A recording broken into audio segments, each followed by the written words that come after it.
Ngiyabingelela egameni likaJesu, igama lami nguBongekile waKamiya. Ngakhile ngihlala khona la eMulweni.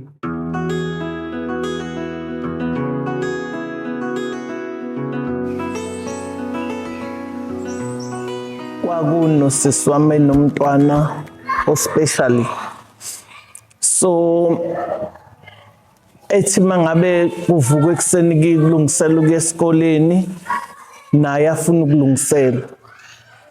Makuqoqa izinto zesikole naye afuna ukuthi abe nokwakhe, athengele obhakha, athengele iy'ncwadi, athengele i-lunchbox. Mangabe sebephuma beye esikoleni ngimzama ukumgada, mangabe ngingakwazanga ukumgada aphunyule, aphuma ahamba alandele bona ukuthi bahamba bashona ngamaphi. Ngize ngimlande seqamama nekhaya ngimbuyise. Ngiloku ngikwenza njalo lokho. Kuthe nje ngesinye isikhathi ngafikelwa yinto ethi mangimlanda kube khona into engiyenza naye.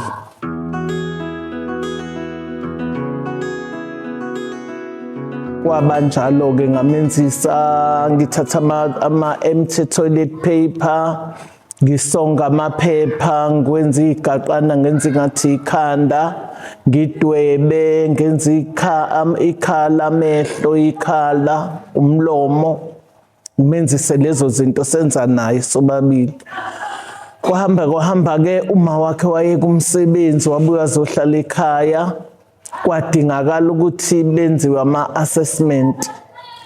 Bathathwa-ke bayokwenziwa i-assessment kaBoard eValley Trust, la babecwaningwa khona ngokugula kwabo.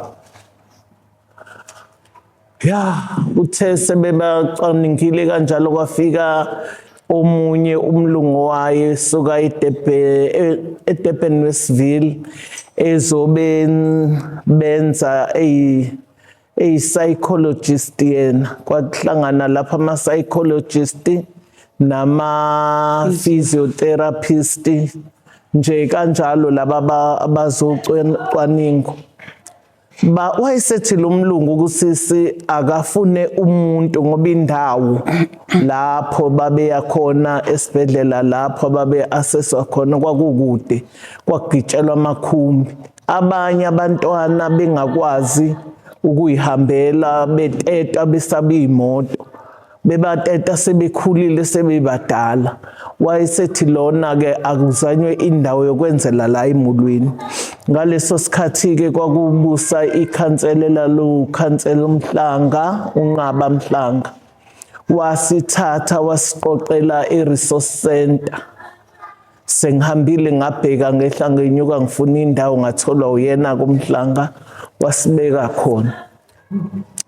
Sahlala-ke nje khona isikhathi eside sihleli khona, kodwa ngiqhubeka ngiyibheka iy'ndawo ngoba leyo ndawo yayiseduze nomgaqo. Iy'ngane kungabiyiwe, ingane uyithola isiphathi nomgaqo, iy'moto sezishaya amahuthi, imile lapho seziningi iy'ngane zaziwu-5. Ngaqala ngey'ngane eziwu-5. Zaqhubeka-ke ngihambe ngiyiveze emphakathini ukuthi ngisebenza into enje, onomntwana onje ngicela mdedeleze i-resource center la ngangikade ngiqutshiswe khona-ke ikhansela. Sahlala khona, saphuma khona seziwu-12. Ngaleso sikhathi ngangiwomunye owayehlala kwi-civic meeting la phezulu endlini yotshani. Sasibiza kanjalo, kungakabi umasipala, manje sekuwumasipala. Nami ngihlala lapho kuxoxwa iy'ndaba zangaphakathi. Ngihlezi njalo ngiyibeka indaba yami ukuthi ngiyadinga ukuthi ngitholelwe isite. Kwahamba-ke kwaze kwafika omunye umlungu wayeqhamuke e-Outer West eKloof. Weza la wazohlala nathi, kwakuthiwa uPete igama lakhe. Wathi ubaba uMabhida ngalelo langa, hayibo, intombazana yakami ihlezi ikhuluma into eyodwa, ake sicwaningeni isicelo sayo. Lo mlungu wayithathela phezulu leyo ndaba, wathi angilethe amaphepha. Nginawo yini amaphepha esite? Ngathi yebo nginawo, nga organization aye esite. ngathi nginawo. Hayi, wangenzela kwalula kwashesha, wanginikeza lama-site kwakama-site awu-3. Kuyisite le yaseKhanya, kuyisite ngaserenke, eJaldini eliBrown eMahashini, kwase kuzoba yile site. Wathi angichoose kweyodwa isite engiyithandayo engifisa ukusebenzela kuyona. Ngabona le i-right ngoba iphakathi kwayimulweni nabazali amakhaya abantwana seduzana. Ngathola le ndawo, nangampela umasipala wafika wangibiyela, ngabuya ngazoyiklinela ihholo leli, ngahlala nabantwana kulona. Ngathi ngifika la, ngafika senginabantwana abawu-15. Bakhuphuka abantwana. Njengamanje bese nginabantwana abawu-68. Inkinga i-transport yethu isiyabheda, ayisaphilile, isindala. Kade sabanayo, sanikelelwa yona. Sayithola ngo-2009. Sayithola ngo-2009 kuze kube yimanje. So iyafa, iyasihlupha, ngase ngiyikhathi iy'ngane ezinye ayisizi. Kuye kuthi nje uma kunezinto la ngihambisele ngoba ezinye zidingile, zihlala zodwa nabanye abafunde ey'koleni kodwa abakubo. So zigadana zodwa. Ngiye ngibheke isidingo ukuthi zikhona izinto eziyixakekelayo njengokudla. Uma ngikutholile ngaphakathi esente kukuningi, ngihambisele abantwana belapho bekhona. So sidingile kahle isite esinayo inkulu kakhulu. Sathola-ke le sayilizelwa u-25 years lesi sikuyona, sesiwuqedile u-25 years. Saphinda futhi sayo-aplya kabusha, sanikezwe eminye iminyaka more. Sithe siphakathi nayo kwathiwa-ke asenzeni i-ownership yendawo. Sisemahlelweni ayo-ke, siyadinga nje kakhulu usizo nesakhiwo sincane. Abantwana baningi nalabo abangasezi la ngoba indawo ikude, imoto mayihamba khona iyafa. Bayobe sebebuya-ke uma ngabe isakhiwo sesiqhubekile, sebeza ngaphakathi nemoto masingase siyithole entsha engasisiza. Ziningi nje iy'nsiza esiy'dingayo. Siyasebenza nabantwana la ngaphakathi, sakhupha ubuhlalu, senza i-patchwork, khona omama abangilekelela kubona ababenzisayo. Sidayise-ke sikwazi ukuthola imali ukuthi sifake udizili, sicoshe esikucoshayo. Siyahluleka, angifuni ukuqamba amanga. I-City Hill iyasiza, silekelela ngesitolo uma ngabe kungena abantu bacosha. Siyazi ukuthi upetrol wangoloso sikhathi sinawo. Sidingile nje, sixakekile, siyakufuna ukusizakala.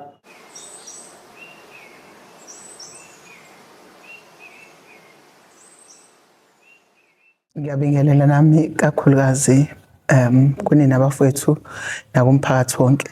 Igama lami nguzama Ngwakazi Sibongo, ngisebenza la emolweni Zimele Center.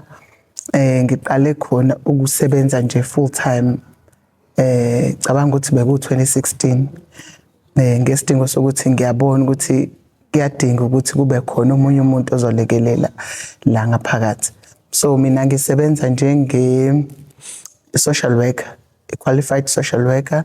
Ngisebenza njengo-administrator, ngisebenza njengongadidi, ngisebenza njengokhukha, ngisebenza. So because of such a shortage of staff, umuntu end up ethinta yonke indawo, kungekho khona i-role la kuzothiwa khona okay ngoba wena uyi-social worker or u-admin uzohlala e-office wenza umsebenzi wase-office. Cha, uyithola nje usuwenza yonke into. Esimanga sokuthi sishoda ngama-funds, sishoda nge-staff. So into esiyenzayo-ke la ekhaya sibheka, sihlala nabantwana nje abakhubazekile, konke uhlobo lokukhubazeka. Ngesinye isikhathi saba no-bedridden, labantwana laba abahlalayo nje abangakwazi ukuyifunda, abangakwazi ukuyihambela, so abadependile kumuntu osuke basiza ngaleso sikhathi. Kube ukukhona aba mentally kube khona naba physically disabled, so sihlala nabo nje sibafundise ukuthunga, sibafundisa ingadi, sibafundisa sike sayenza into yokupheka, kodwa kwagcina yangaphumelela kahle because bekufanele kube khona ukuthi uyapheka uphinde futhi uzongena eklasini uzogada, uphinde futhi uye emakhonweni yabo, kugcine sekungenzeki kahle ngoba sibancane ngokwestaff ngenxa yemali.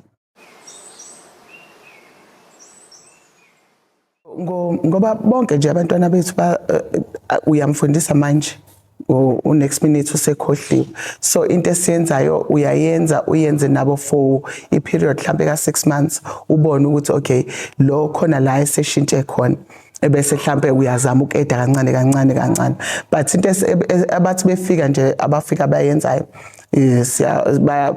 bayazi mabefika bafika bagaxobha engaphandle, ebese sibanikeza i-breakfast, so la ekhaya bathola i-breakfast mabefika ekseni, and then after breakfast sesiyangena ke eklasini siyokwenza i-morning ring.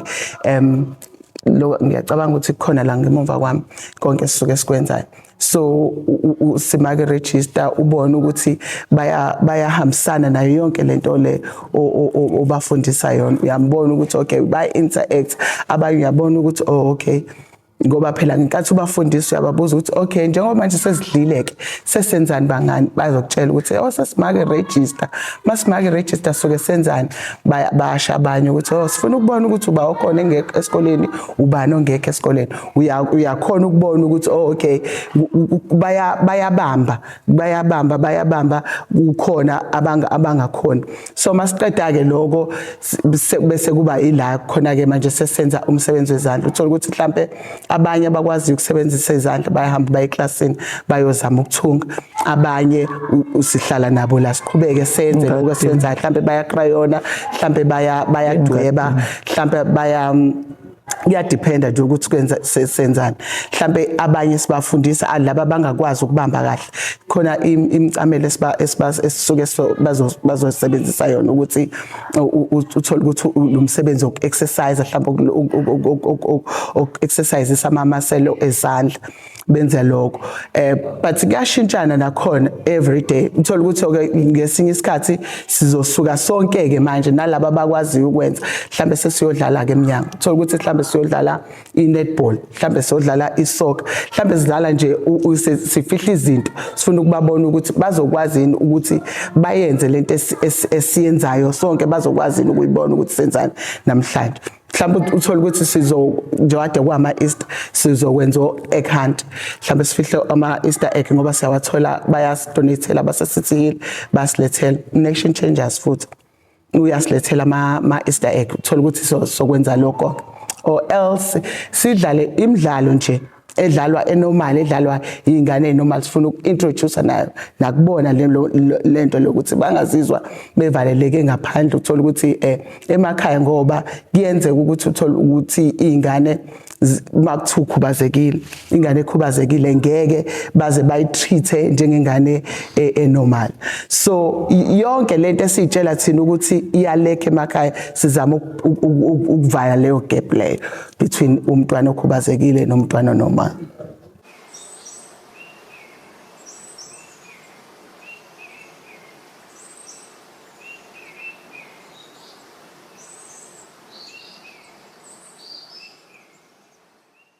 Njengamanje nje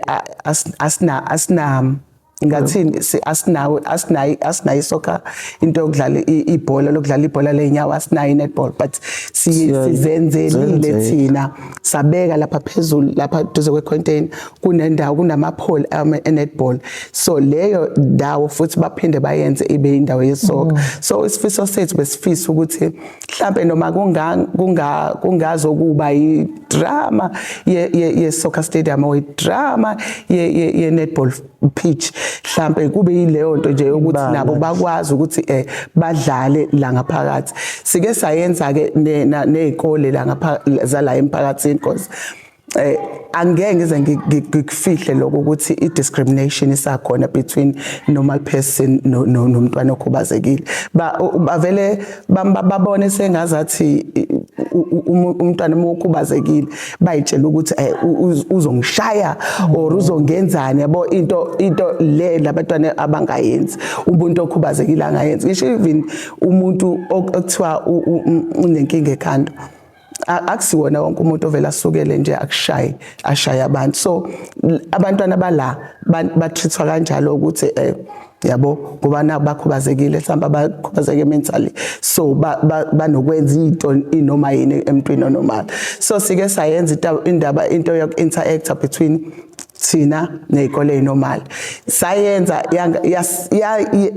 yaba ne-excitement ngaleso sikhathi, but kukhamba kwesikhathi kwagcina othisha sicela ukuthi sibe mhlambe nama-soccer games nabo, mhlambe noma nama-netball games nabo, uthole ukuthi basithena down. So sagcina siphelelwe uthando-ke nathi lokwenza.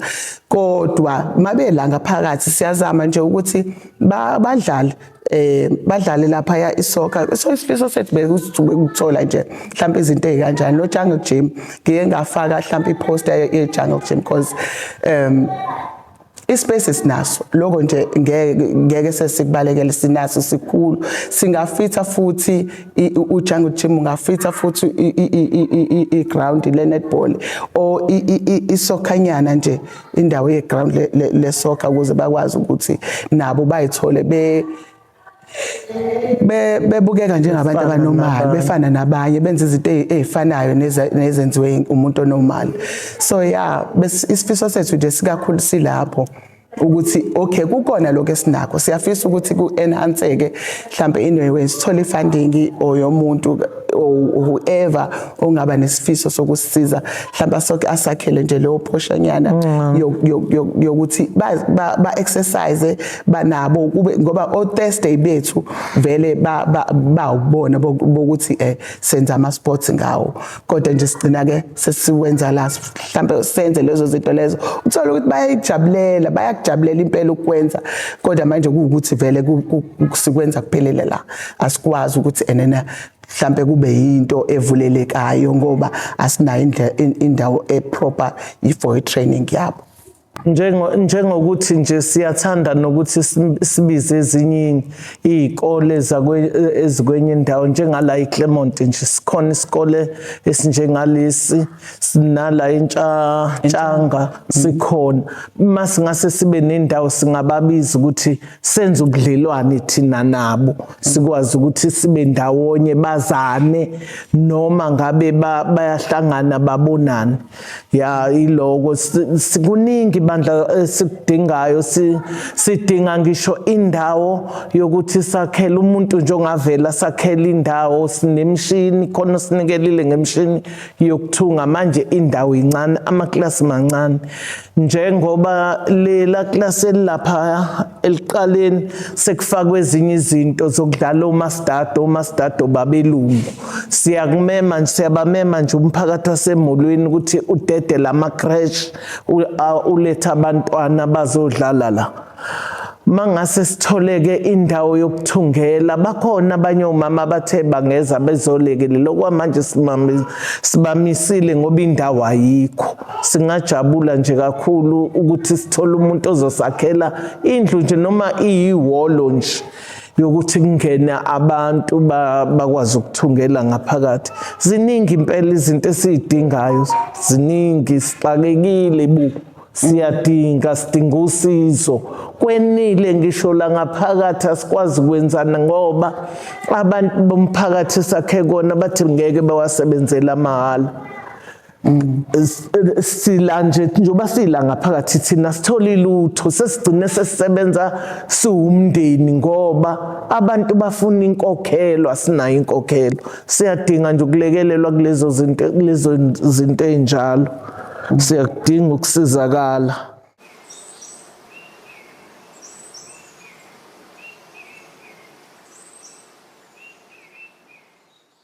I-Playhouse ke le yethu esisanda kudonethelwa u-Nation Changers ngenxa yokuthi nabo bayazi ukuthi enene sinenkinga yezezimali kade sibe sikale kubona sifuna imali kadizili nani so base bathi ke alright ke bazosifakela lento le ingane zomphakathi zama crash zizongena la mhlawumbe mayifunda thola ukuthi la khona la isizini la ingane khona ifunda ngokuthi mina ngifuna ukuba iphoyisa noma ngifuna ukuba onesi so ngalama seasons kanjalo ke basidonatela bathi ingane izolokhunja zizofika la sizoyicharge u20 ingane mayifika la bezizobona la zizodlala so kuna yonke ke into la khona indawo kadokotela khona la kudayisa khona ama-veg kune hardware lokhunjani isemaphoyiseni la ise-coffee shop la bese kuzokuba khona ne-vet as well so ne-clinic yeah so indlela yethu mhlambe abayibonile bona ukuthi izosisiza ukuthi mhlambe siraise ama funds ukuthi sikhiphe i-organization yethu iqhubeke isebenza ngoba bayabona nabo ukuthi iyasiza bandla iyasiza kakhulu so indlela yokusisiza ngoba nabo basafuna usizo so ba decide ukuthi abaxhumane nalo umama lo womlungu kade evale into yakhe engazi ukuthi uzoyishonisa lezi izinto so base ba decide ukuthi bayilethe la kuthini ukuze sikwazi nathi ukuthi kube indlela yethu ukuthi sisole imali uku-add nje la ku-MyMesh ukuthi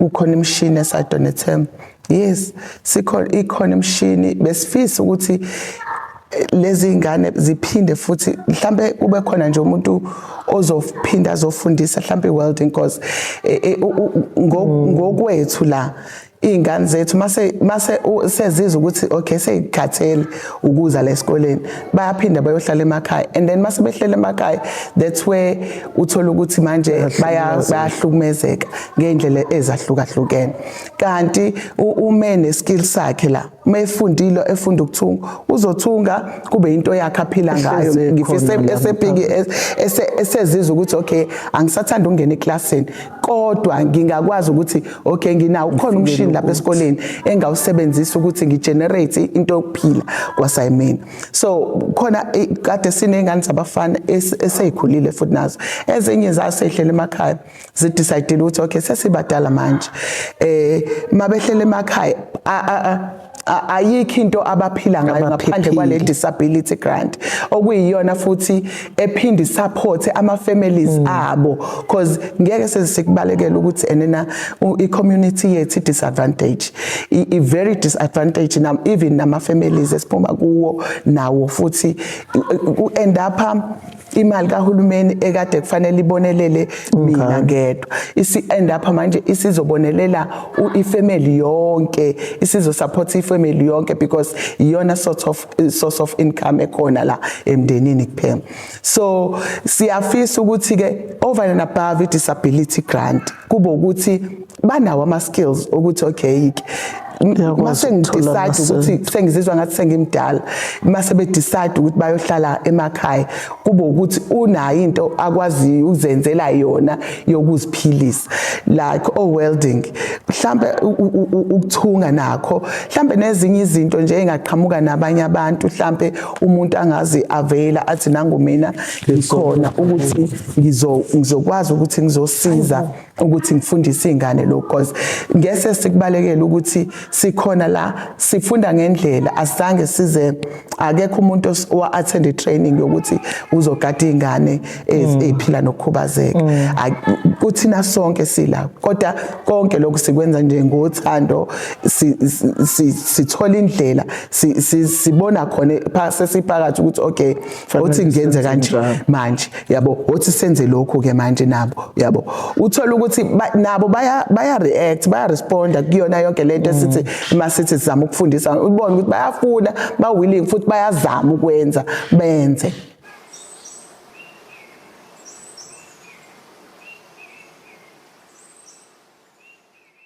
Ngokweminyaka ngokwe-disability, ngokuka social development, kufuze ngabe sithatha abantwana from u7 kuya ku18, but ngenxa yezinto ezenzakalayo around emphakathini wethu si end up nabo labo asebebadala singasho ukuthi okay manje hamba uhlala emakhaya because sibalekela ukuphepha ukuthi mase besukile bese behlele emakhaya sesinama cases amaningi whereby uthola ukuthi umntwana udlwenguliwe ekade ehlala la esikoleni kodwa ngenxa yokuthi usemdala useyibona ngathi yena usengakwazi ukuhlala emakhaya badlwenguliwe ama members e-community uthola ukuthi mhlambe abanye bazoviolate ama members asekhaya. So siyabagcina nabo abadala uthola ukuthi senza nabo ke manje ubona ama skills kakhulu sifocusa kuma skills kakhulu ngaphezulu kokuthi sibafundise lokho ukuthi kwe maths nani njengalabo abancane. Yeah. Yes bakhona abazali abacontributayo lawo masentshana ukuthi siqhubeke sikwazi ukuthi sikhokhele othisha sikwazi ukuthenga ukudla sikwazi ukuthi sifake nodizile kwiquantum bese kuba ukuthi ke vele njengoba siphila kulomhlaba lomphakathi wethu ontulayo abanye bayiphilisa ngayo ke uthola ukuthi abakwazi Nkosi yami ucontribute anything esikoleni.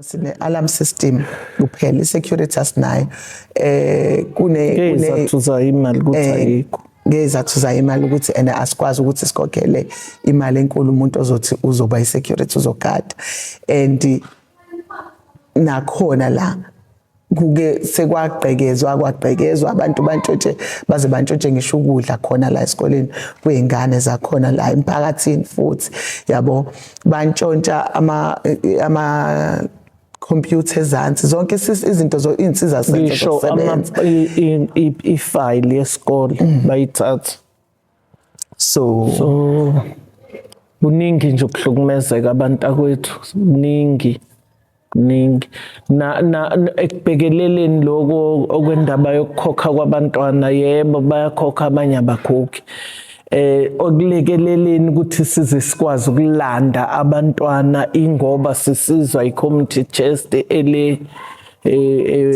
not Durban North iyona lokhuzane yavele ubala yamanathi okunamanje saminathi but ke nayo ayeneli ayenzi kahle ngoba upetrol ungakanyuki buthi 8,000 angakabali manje njengoba sizoqala siqhubeka nje mayifika imali ukuthi kuzoba imalini futhi angikwazi ngisho ukuyibala leyo office engilongicosha ngifaka yona ya alukho usizo asibathula abazosisiza nabazosilekelela lapho siyadinga nakhona lapho silekeleleke bavela bazovela basinikele lathi umuntu mina ngiwilling kwenza ukuthi siyalidinga usizo kakhulu.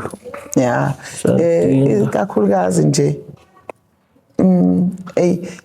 lokho kwemoto impela imoto ngoba sinemoto ebalandayo abantwana bethu so abalandi abahambisa ihamba kwaNgcolosi ihamba eMshazi ihamba la emolweni phezulu ihambe enhlane emolweni ihambe kaMgababa kaNogxaza eMadimini sonke lezi indawo uthola ukuthi ezinye zinemigaqo engekho right kodwa fanele ingene imoto ihambe iyekhona iyolanda umntwana so ngesimo sokuthi imoto isindala kuke kwaba necase la khona umalume kade ehambile ephumile yolanda ingane angithi sinana abantwana abahamba nge-wheelchair khona la esikoleni so kwathi ngelinye ilanga ngenxa yokuthi imoto isindala iboots usuthi uyayivala ingavali kahle so ngelinye ilanga ke mehamba umalume esekhuphuka endawo komunye umgaqo nje ngale unogwaja mekhuphuka kuona yavele yavuleka iboots umntwana waqathaka imoto ihamba ngesimanga sokuthi isindala kwadinga ukuthi manje simphuthumise esibhedlela lowo mntwana loyo ngenhlanhla kaNkulunkulu akazange azale imali kakhulu kodwa nje i-case le esesandleni sethu esithi njalo imoto mayiphuma ihamba sihlelela ovalweni because indala iyanga 2009 ihamba every day ineyinsimbi nje uthola ukuthi manje sekudinga ukuthi ngabe ziyashintshwa or ndiyona uqobo lwayo sekufanele ngabe isishintshiwe yabo ngenxa yemali ke ukuthi asinayo funding asinazi imali nje qobo ayikho siyakhanda lokho esikwazi ukukhanda ngoba nemali incane esitholayo njalo ukhanda lokho kusasa sekufe lokho ukhande lokho kusasa sekufe lokho so ayikho kodwa futhi enye indlela yokwenza ngenye indlela iyona le system esisebenzisayo yokuthi nje sisebenze yona le moto sithandaze uNkulunkulu ukuthi siyathandaza nje ukuthi uNkulunkulu asibiyelele asivikelele izingane mayisahamba ngayo le moto ngoba sisenkingeni nje yemoto kakhulukazi ngaphezulu kwazo zonke ezinye izinto ukuthi okay ngoba kwenzekile lokho kuzanele ikuphi ke okuwesi ngoba uma uzobheka nje indawo la ihamba khona isuka eWaterfall ya kaNgcolosi umgaqo uyehlela yabo mayisuka ngala iyehli yemgababa umgaqo uyehlela kunokonkolo imigaqo eyingozi kavele so uhlezi unalo ukuthi Nkosi sisemthandazweni siyacela ukuthi isibiyelele lezi ngane zingabi involved engozini engaphezulu kwale yenzeke before okay lana ke ingadi yethu le nakhona futhi indlela esiyenza ngayo ukuthi sikwazi ukuthi makuvumile izitshalo zethu sitshalela ukuthi sikwazi ukuthi abantwana baphathe ngoba abanye abaningi bahlala nogogo so ukuthi abasenabo abazali so ukudla mhlambe kuyenzeka ukuthi kube ukuthi bakugcina la esikoleni thole uthi ekhaya angeke asafika adle lutho azaphinda azodlala esikoleni so masinakho ukukuningi siyasithatha khona la engadini sibanikeze ukuthi baphindele bahambe nako baye emakhaya ukuthi bakwazi ukuthi babheke badle nalabo soke besemakhaya so njena ke ingadi yethu ngoba siyashoda futhi sishoda ngabantu abazokwazi ukuthi no insiza senza nje sikakhulukazi amathuluzi imbewu nabantu ngaphezulu abazokwazi ukuthi enene bayi maintain ikwazi ukuthi ikhiphe ukudla okuright so sikwenzile ke before satshala kwakuhle kwa green ngesimanga sokuthi kade bengekho abantu abazo hlakula banakekele nje ingadi ihlezi idinga ukuthi inakekelekile so kwagcina ukudla kushilo okunye sangakwazi ukuthi sithole imali eyanele ukuthi enena sikwazi futhi ukuphinde sithenge imbewu noma izithombo siphinde sikwazi ukutshala but iyasiza kakhulu ukuthi enena masitshalile sikwazi ukudla la esikoleni zidla ingane emakhaya so iphupho lethu bekuthi masitshala sikwazi ukuyisebenzisa yonke le ndawo sitshala into sizokwazi ukuthi masesivuna sikwazi ukuyophakela ezinye izitolo mhlawumbe oSpar o Pick n Pay o Checkers or whatever so makwenzeka makungaba khona umuntu ongase assist futhi nakhona ukuthi asiguide because akekho umuntu ola engadini othi ngahamba ngayenza into aka-agriculture ukuze ngizokwazi ukuthi enena ngikwazi ukuthi ngiguide kube nama guidelines ukuthi okay lokho akwenziwe engadini lokho kuyenziwe engadini so besifisa nje ukuthi makukhona umuntu futhi ongavela athi ke alright na indawo enkulu ngizonisiza mina nginisiza ukuthi ngiguide through iprocess yonke yokutshala mhlambe sithole nembewu zokuthi enena sikwazi ukutshala singajabula siyacela kakhulu emphakathini naku-ever izwe lizofinyelela kuyena nje baka agriculture siyafisa ukuthi bafake isandla emphakathini noma whoever nje onentshisekelo ukuthi asisize iminyango evuliwe siyafisa ukuthi enena babe khona abantu babe baningi bazosisiza la siyabonga.